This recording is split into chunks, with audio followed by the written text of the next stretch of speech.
Hi, I'm Caleb Azumahnous and I'm the author of Open Water, which is a love story set in Southeast London about two young artists who meet in a bar and have this very instant and immediate connection. One of them is a photographer, the other one is a dancer.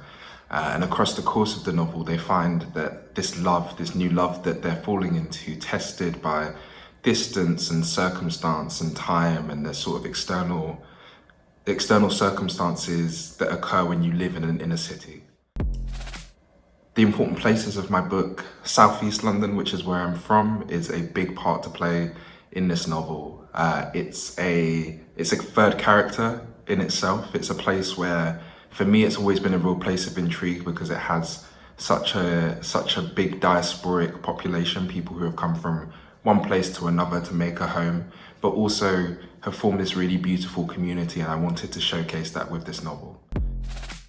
The story takes place between 2018 to 2019, mostly in the summertime, in the heat of a summer city, and the real sort of like that beauty which can happen when it's summertime in a big city and everything feels a bit magical.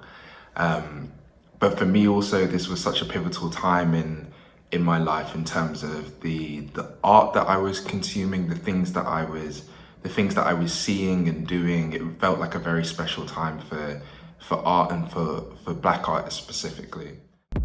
The character that looks like me the most in the novel is perhaps the main character, the lead character, the protagonist, who, like me, is also a photographer, and is also Southeast London born and raised and has Ghanaian parents too. And for me, you know, when you're writing fiction, there's always going to be these parts of you that make their way into the text, and I guess this character is probably the biggest manifestation of myself.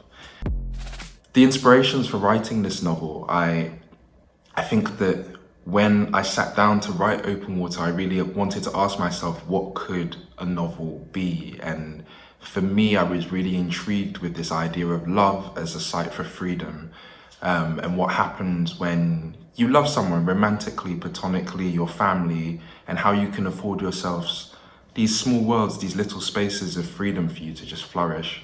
But I was also thinking a lot about music and art making and photography and filmmaking and just this idea of liberation through expression. And I think for me, that was a big driving force for writing this novel.